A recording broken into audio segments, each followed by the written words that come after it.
Bonjour à tous, c'est le retour de troisième mi-temps cette semaine sur sport49.fr avec un invité qui revient pour la deuxième fois. Je crois que c'est le premier à revenir. On a fait Mis à pratiquement part le coach, évidemment. voilà, l'ensemble de l'effectif depuis plus d'un an. C'est le retour donc d'Olivier Aurillac. Salut Olivier d'abord. Salut. Alors pourquoi un retour? Bon, c'est comme ça, c'est parce que d'abord tu étais disponible et puis quand même parce que tu fais partie maintenant des murs. Si je dis que tu es un taulier, oui, du vestiaire mais aussi du terrain. Donc c'était important je pense de te recevoir à quelques encablures de la fin d'un championnat qui est loin d'être terminé, où tout est jouable. Parce que la dernière fois où on t'a reçu, c'était en février 2011. Autre temps, autre résultat. À l'époque, vous prépariez la Coupe de France. Ça allait plutôt bien en championnat. Décidément, ça va très vite le football, hein. Ah, bah, on voit que ça va vite dans les deux sens. Et ouais, c'est ce qu'on se disait la dernière fois avec les collègues. Il y a un an, on jouait une demi-finale de Coupe de France et là, on se retrouve à jouer la vie du club. Mais bon, c'est ce qui fait aussi le charme de notre métier, donc c'est sympa quand même. Brice, qu'est-ce qu'il a pu se passer là depuis un an? Plein de choses. Alors, Ouais. c'est le charme, comme dit Olivier. C'est pas trop charmant quand même en ce moment. Enfin, ce mois de Ouais, janvier, vous le traînez comme un boulet. ouais, bah, c'est vrai que le mois de janvier nous fait mal parce qu'on a 3 défaites, une élimination en Coupe de France. Donc du coup, c'est vrai que ce mois de janvier nous fait vraiment mal au niveau comptable. Après, maintenant, il faut faire avec, il faut continuer à s'accrocher et tout faire pour se sortir de là. Bon, ça reste toujours aussi compliqué au niveau du classement, l'écart est toujours à peu près le même. Il y a du mieux quand même, vous respirez depuis quelques matchs, en particulier à domicile, vous êtes quand même sur une bonne série. 3 matchs de suite sans défaite, sans encaisser de but, c'est un peu plus compliqué à l'extérieur. Comment est-ce que toi tu expliques la différence entre domicile et l'extérieur pour le moment? Bah, c'est vrai que à la maison, je crois qu'on n'a pas perdu depuis le match de Monaco. C'est ça. Donc, ça fait un petit moment. Après, à l'extérieur, on n'a pas eu trop de réussite. À Tours, on prend un but venu d'ailleurs. Après, à Sedan, on se fait rejoindre dans les terrains de jeu. Alors, Avignon mène 2-0, on se fait rejoindre. Donc, prendre un point déjà à l'extérieur, c'est bien. Maintenant, c'est vrai qu'il va falloir quand même qu'on fasse un petit exploit pour se donner vraiment une bouffée d'oxygène. Après, la différence, c'est que à la maison, il faut se sublimer. On sait que de toute manière, ça passera par des victoires à la maison. Et de toute manière, on n'a pas le choix. Donc à l'extérieur, c'est un peu plus compliqué avec des équipes qui jouent quand même soit la montée, soit le maintien comme nous. Donc c'est jamais facile de prendre des points. Ouais. Tu parlais du match de Tours, celui-là il laisse quand même beaucoup de regrets parce que bon, il y a ce but de Diego qui vient d'ailleurs. Avant ça, vous avez plus d'occasions de Tours, des occasions franches que vous mettez pas. Est-ce qu'au sein du groupe, vous vous dites aussi que par moment vous êtes peut-être un peu Gomez dépendant et Charbot dépendant? Charbot dépendant, je dirais non, pas forcément, parce qu'à Tours, on a quand même. Vous avez les occasions, mais vous n'avez pas le but. Ouais, C'est ce que je veux dire. bon, Charbot, il a pas marqué depuis combien de temps? Non, Voilà, c'est mais vrai sur que- les situations que vous avez, peut-être que lui en aurait mis une. Ouais, c'est sûr que de toute manière, c'est le joueur qui est au-dessus du lot dans notre équipe, hein. De toute manière, il n'y a pas photo là-dessus. C'est dommage pour Claudio et Richard qui ont eu des belles occasions. Après, on sait qu'en Diego est un peu moins bien. Dans notre animation offensive, c'est un peu plus compliqué. Et quand il n'y a pas Charbot, voilà, c'est vrai que c'est pas facile, mais on essaie de faire avec. Je pense que les joueurs qui étaient là n'ont pas démérité à Tours. Et malheureusement, ils n'ont pas été récompensés de leur effort. Maintenant, je pense que ça va le faire dans les prochains matchs. Après le match de Tours, Olivier Piqueux, Stéphane Moulin disaient bon, on a perdu celui-là sur un but extraordinaire, etc. C'est pas important, on sait qu'il faudra 3 victoires, peut-être un peu plus maintenant vu les différents résultats, mais il n'y avait pas d'effet de panique, c'était surtout se concentrer sur Châteauroux la semaine suivante, et puis tout de suite on nous parlait aussi des matchs importants, les confrontations directes. Est-ce que sans choisir les matchs, parce que voilà, vous rentrez sur le terrain, c'est pour gagner, c'est pas pour choisir les matchs, mais voilà, il y a plus de pression sur certains matchs que sur d'autres? Surtout sur les matchs à domicile où on est dans l'obligation de gagner pratiquement parce que là on va recevoir Boulogne, Le Mans. Et puis si vous gagnez tout à domicile, ça passe. Il y a peut-être ça aussi, non? C'est pas à Qui se l'abri dit.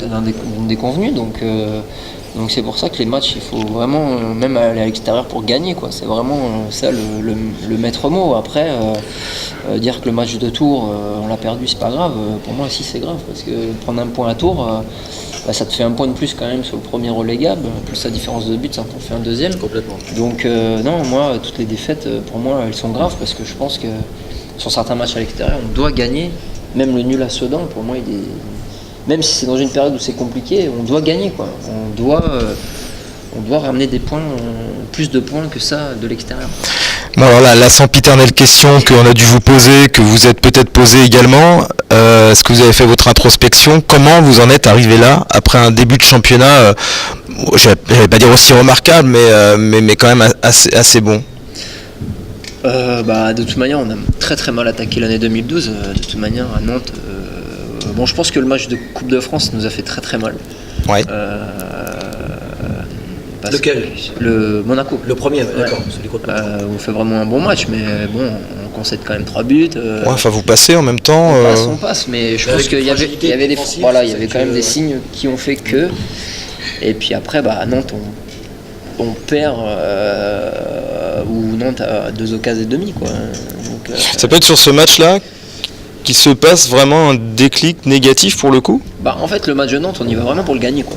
Donc on joue l'offensive, on essaie de produire du jeu. C'est vrai que si Claudio d'entrée la met dedans, c'est pas le même match, quoi, parce qu'eux avaient décidé de jouer bas, d'être bien en place et de nous attendre. Et nous, on a été un petit peu se jeter dans la gueule du loup, un petit peu, je dirais. Mais après, comme on est ambitieux, le deuxième match contre 3 à la maison, on veut vraiment le gagner. Et puis la première mi-temps, on passe au travers, 3-0, c'est compliqué, quoi.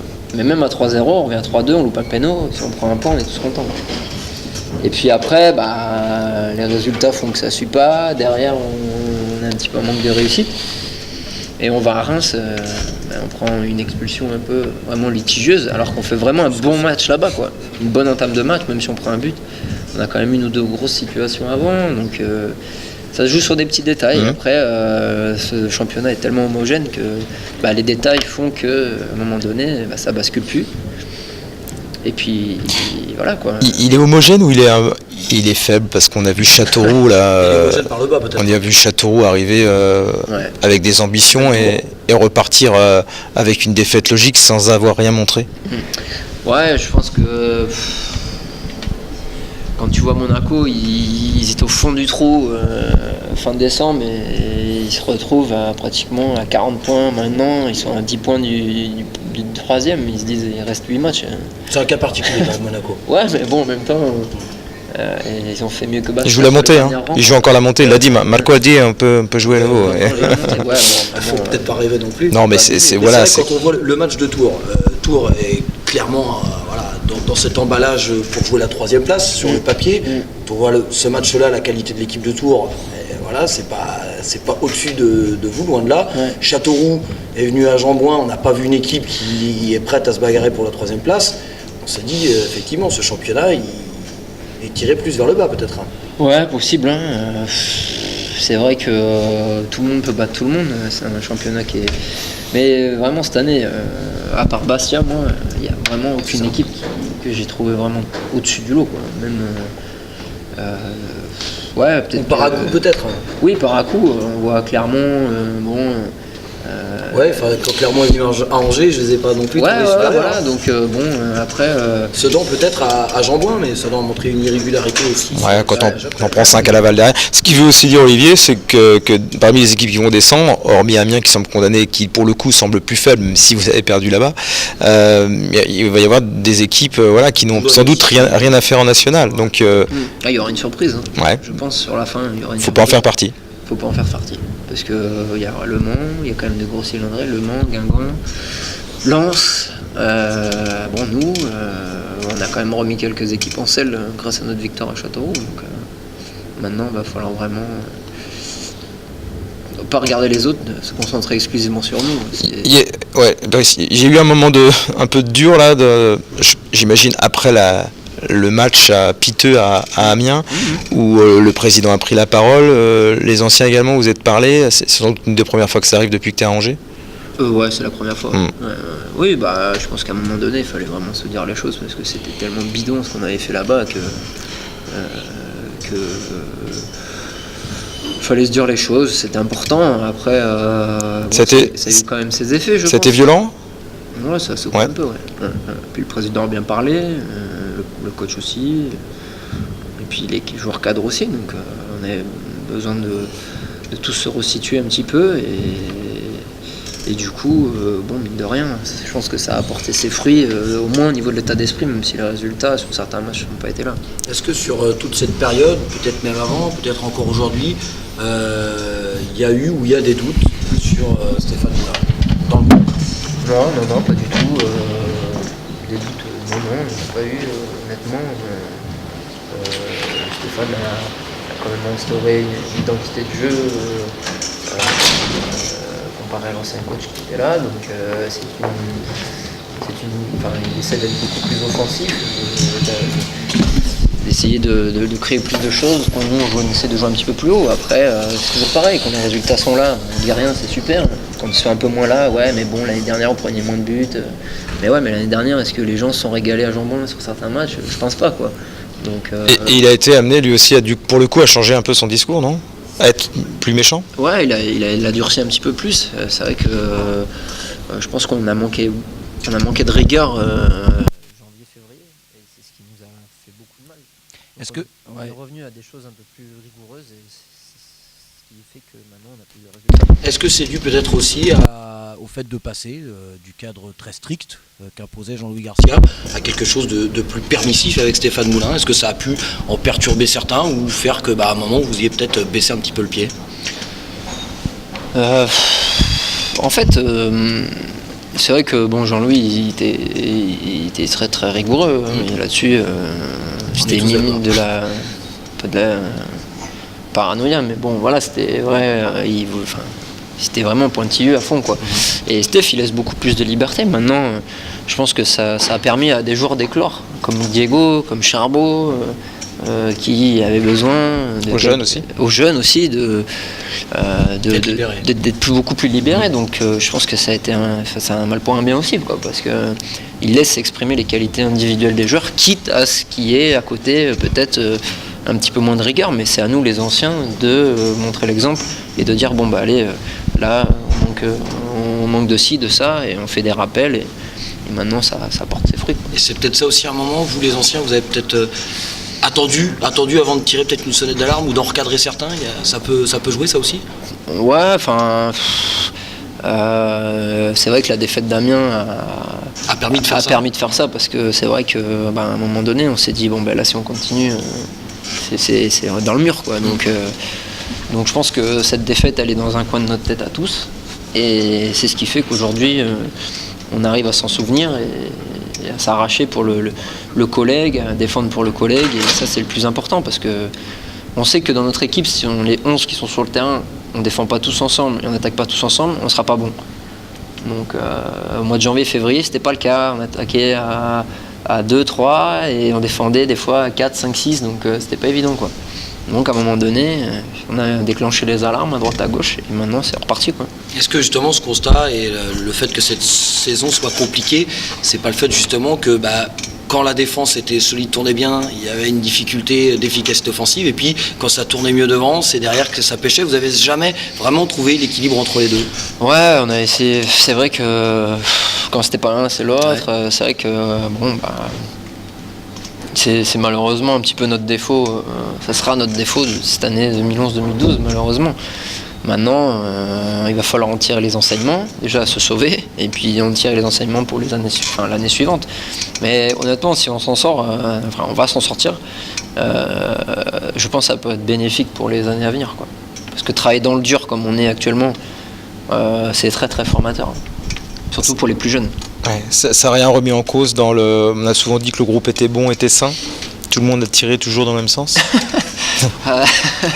C'est sûr qu'il y a des garçons qui sont plus ou moins déçus de pas jouer, ceux qui ne jouent pas, oui, bien sûr. De ne pas être dans le groupe. Après, l'exemple type, c'est quand même Charlie, quoi, on va dire, dans le sens où il n'a pas débuté l'année 2012, où il a été dans le dur, où Stéphane ne lui a pas forcément confiance, et là il se retrouve contre Châteauroux et il fait un super match, mais parce que dans l'état d'esprit il est là depuis le début, il lâche pas, il est toujours là, il travaille à l'entraînement, il dit jamais rien. Et même un garçon comme Yves Dorov, c'est un peu le même prototype. C'est vraiment des joueurs qui sont exemplaires, parce que les mecs, des fois ils sont déçus, ils sont pas dans le groupe, et quand on leur demande de jouer, ils sont là, ils font leur match. Donc pour moi c'est des grands professionnels, et c'est leur état d'esprit qui fait que ce groupe pour nous, c'est des exemples parce que c'est des mecs. C'est ça qui va vous permettre de vous en sortir. Ouais, je pense. Ouais. Dans cette opération maintien, là, sur les 7 matchs qui restent, il n'y en a que 2 vraiment où vous n'allez pas jouer des équipes qui sont Encore concernés par cette zone rouge, parce qu'aujourd'hui on peut aussi inclure Nantes qui a 6 points d'avance sur le 18e, mais bon, 6 points, on ne sait jamais, ça peut aller vite. Il n'y a que Clermont que vous allez jouer ce week-end, il n'y a que Istres aussi qui est peut-être plus porté vers la tête, ou du moins qui est peut-être la seule équipe ventre mou, on va dire. Est-ce que ça c'est un bien justement d'avoir finalement que des confrontations directes, parce que vous avez vraiment le destin dans vos pieds, quoi. Bah ouais, c'est bien parce que voilà, va falloir gagner. Et puis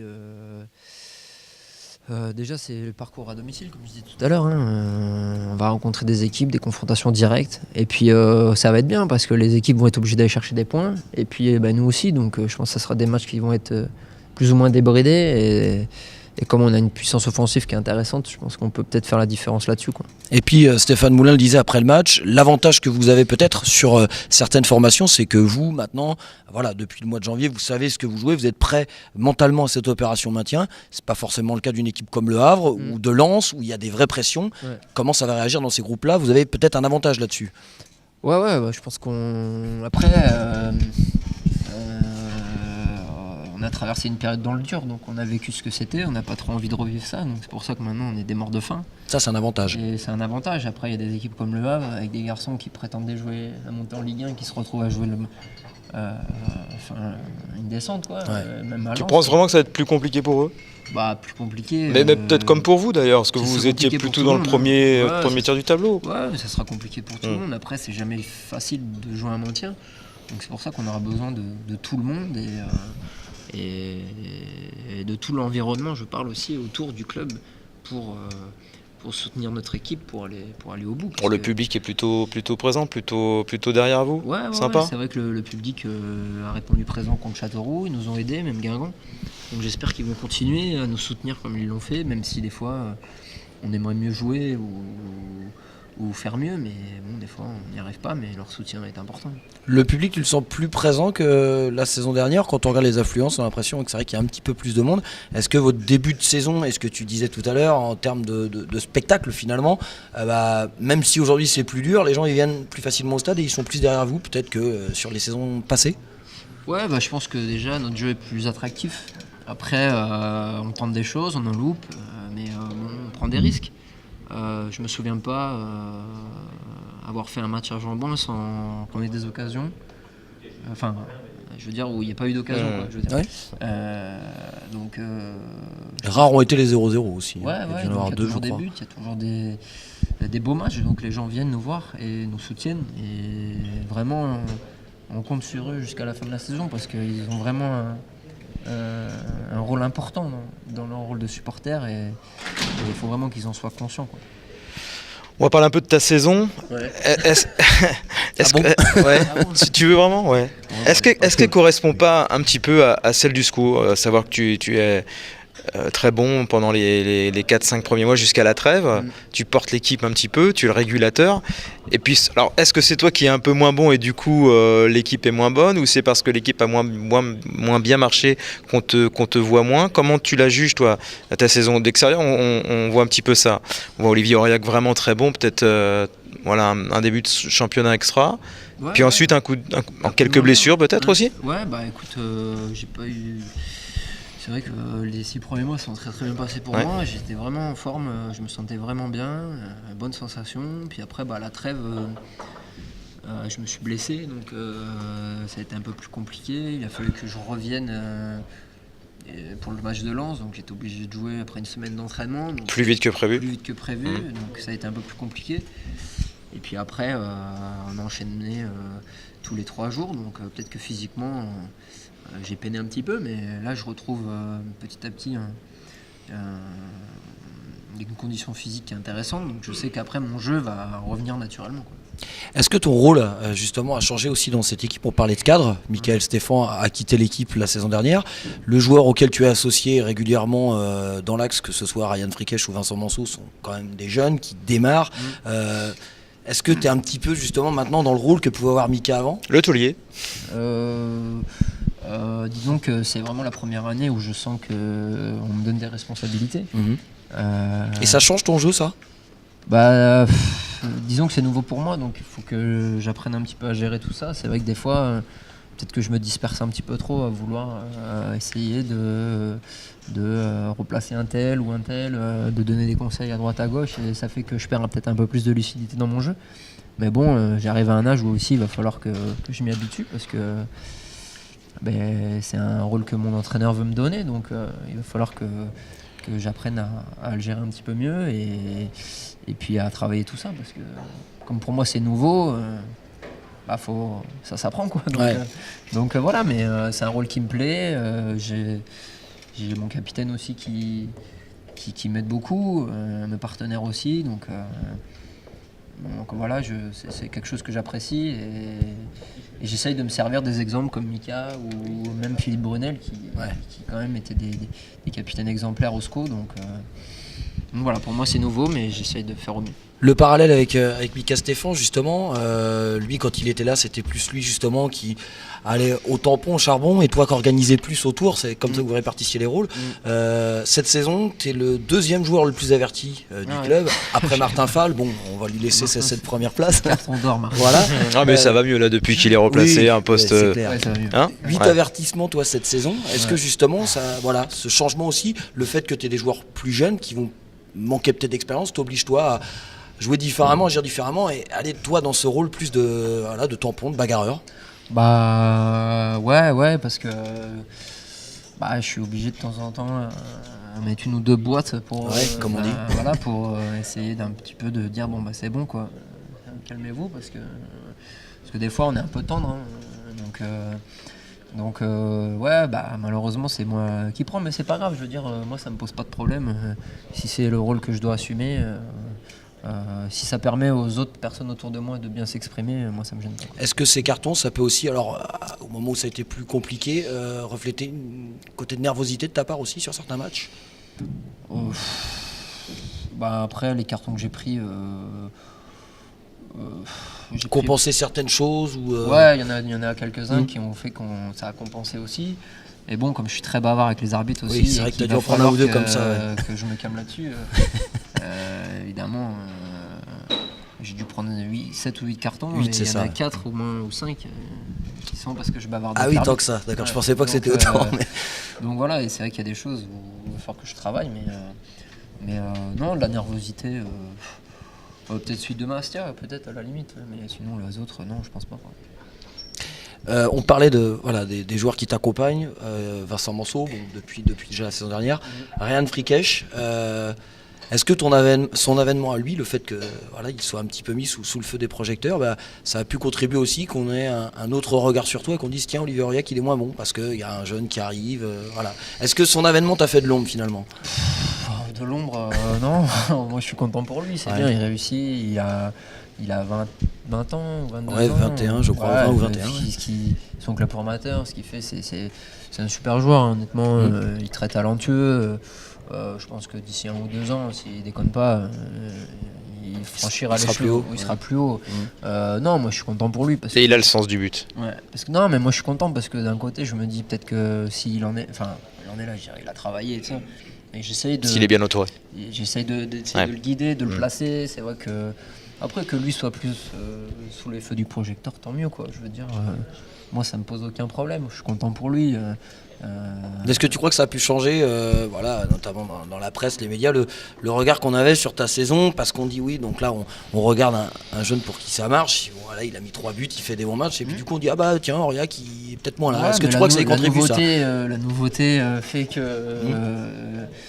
que les gens, ça leur plaît quoi, mais Olivier Aurillac, il est moins bon. Le jour où on me dira t'es mauvais, là, je me poserai des questions. C'est moins bon, c'est pas t'es plus mauvais quoi. Donc déjà ça me rassure, mais après quand je joue pas, on va me dire faut que tu reviennes parce que ça va un peu moins bien. Donc c'est paradoxal quoi. Donc et quand t'entends moins bon, toi t'es d'accord avec ça? Comment tu juges sa saison pour le moment?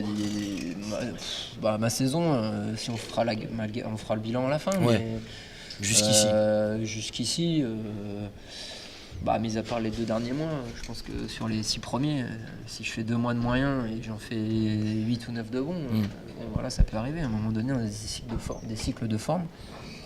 J'ai joué tous les matchs pratiquement depuis le début de saison, donc c'est aussi À part les un deux petit où peu t'étais nouveau. suspendu, je crois, Ouais, c'est un tout. petit peu Sinon, nouveau pour moi aussi, parce que souvent j'ai eu des blessures, des petits pépins, et du coup...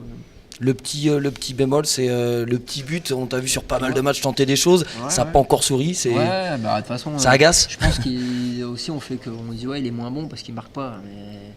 Bah, t'as jamais bu 15 000 dans une saison non plus. Donc, moins décisif. C'est pas là où on t'attend vraiment, mais c'est vrai que ça serait. mais c'est vrai que voilà, un on petit parlait de plus. Frickech qui lui a plus Ouais. de réussite C'est- dans c'est- le C'est but. bien, c'est bien. Mm. Après, je veux dire, moi je suis là pour faire jouer les autres. Je suis pas là pour me montrer ou pour refaire des passes. Mm. Enfin, si je peux faire une ou deux passes D, c'est bien.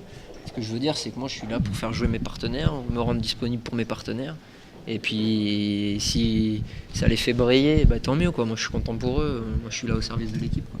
Bon, on termine avec les questions des internautes, avec notamment Patrick Couturier, fidèle qui est à tous les entraînements. La couture, voilà. Qui nous dit que le poste de milieu défensif est une place spéciale au SCO. Personne n'a oublié Mika Stéphane. Alors David de Freitas, dit-il, a été poussé discrètement sur la touche par les Frickech. On en parlait, Manso, Rousseau. Il y a le petit Joe Point qui arrive là, qui est très bon a priori avec la réserve.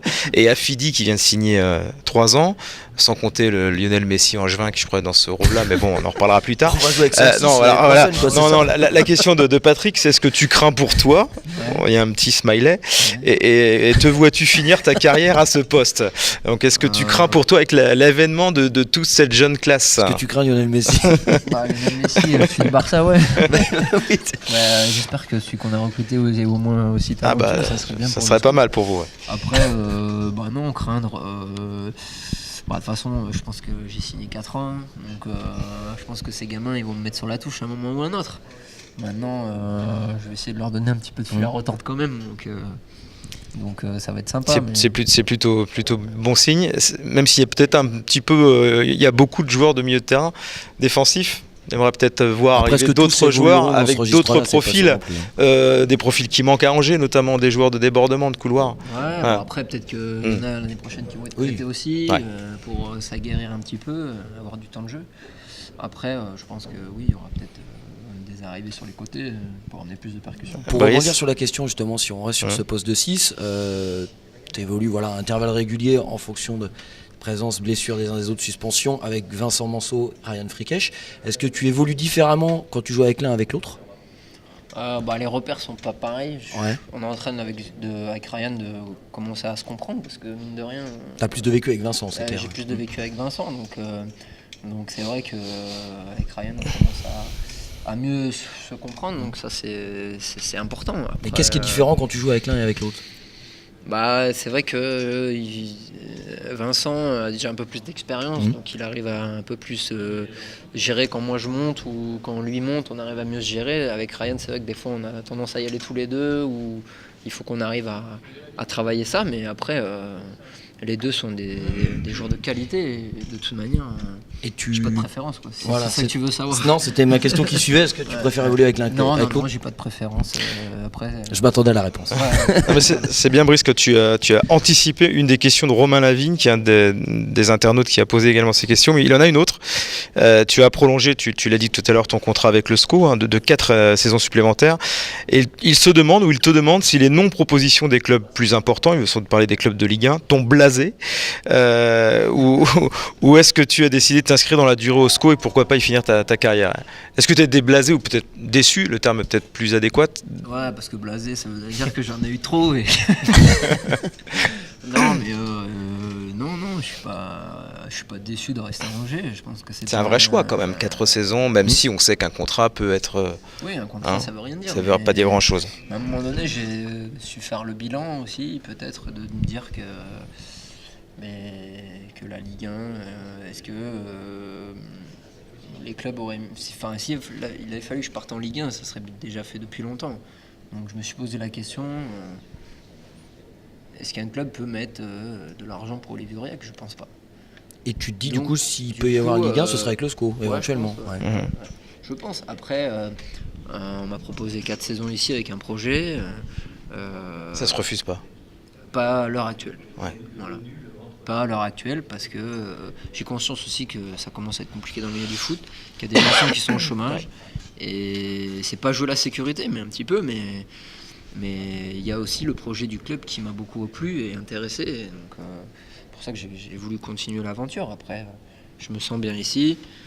Avec ma famille, on se sent bien. Et l'environnement me plaît. Donc, j'avais pas intérêt à aller voir ailleurs. Il y a le projet d'après-carrière qui a été évoqué aussi au-delà de ces 4 années de contrat joueur. Bon, on n'en est pas là, mais... Ça trotte un peu Ouais, ça trotte un petit peu. Maintenant, j'ai 28, j'ai encore un petit peu de temps. Complètement. On verra. À 31, 32, on se posera peut-être des questions, mais bon, pourquoi pas finir ici, pourquoi pas, mais ne jamais dire jamais. Hein, mais c'est vrai que si ça s'envisage, je dirais pas non, quoi. Il y a un maintien assuré, Voilà. avant toute chose, parce que repartir au national comme ça serait plus compliqué. Ouais, ça serait dur. Tu l'envisages dans un coin de ta tête éventuellement de pouvoir éventuellement Évoluer descendre, évoluer, ou ça changerait des choses justement par rapport au contrat que tu viens de prolonger? Ouais, ça changerait sûrement des choses. Après, on n'en est pas là. On n'en est pas là encore, quoi. Je veux dire, il y a quand même, il reste 8 matchs. On verra à la fin comment ça se passera, mais pour l'instant, je veux pas me projeter sur une éventuelle descente parce que je crois tellement fort au fait qu'on va se maintenir que je ne peux pas imaginer une seule seconde qu'on va descendre. Plus qu'y croire, c'est que tu sens les choses de l'intérieur. Ouais, tu aussi, penses que l'équipe est revenue sur des bases plus solides. Oui, aussi, il y a vraiment quelque chose qui s'est créé depuis, même si à Tours on a perdu, on a vraiment senti qu'on était vraiment sur la bonne voie. Donc oui, je crois très très fort en ces chances de maintien. De là, aller faire un coup dès vendredi à Clermont. Ouais, franchement, ouais, je pense qu'on peut faire quelque chose. Moi j'y crois bien justement parce que déjà cette victoire contre Châteauroux, elle vous enlève la pression d'un éventuel résultat obligatoire, on va dire, contre Clermont. On parlait des matchs importants à gagner. Oui, quoi qu'une défaite conjuguée à d'autres résultats peut envoyer le score pour la première fois dans les relégables. C'est vrai, mais il y a pas mal de confrontations directes aussi entre relégables, donc il n'y a pas une obligation, une pression de résultat. Et puis voilà, je pense que vous avez aussi peut-être dans un coin de la tête ce match aller, que vous perdez, le tournant c'est l'expulsion de Martin Fall, et une attitude aussi un petit peu arrogante des joueurs de Clermont, de Michel Derzakarian aussi, qui n'avait pas été très classe en conférence de presse. Il y aura peut-être envie de montrer des choses aussi contre Clermont vendredi. Ouais, on verra bien, mais on a dans le coin de notre tête ce qui s'est passé au match aller. Après, on verra qui gagnera, mais ça peut redonner encore un petit surplus de motivation. Ouais, quoi. je pense qu'on n'a pas besoin de ça. Mais, ouais, sûrement. Mais voilà, on a un petit peu les glandes par rapport au match aller.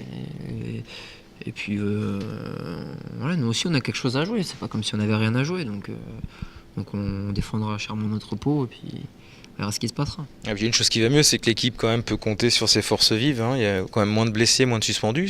C'est pas anodin dans un groupe qui n'est pas si étoffé que ça. Ça revient au bon moment. En plus, oui, tout le monde revient en forme au bon moment. Et puis ce qui est bien, c'est que on a arrêté de jouer tous les 3 jours avec des pépins, des mecs qui étaient un peu blessés qui jouaient. Donc là, tout le monde est en pleine forme, pleine santé. Donc c'est de bon augure pour la suite, quoi. Enfin, une chose est sûre, si Stéphane Moulin se pose des questions, on disait tout à l'heure que le retour de Charles, toi, si tu es là, tu es sûr de jouer. Ça fait partie justement de ce rôle un peu de baromètre, de pilier, de cadre, Sûr de jouer, qui fait que, à moins d'un gros pépin...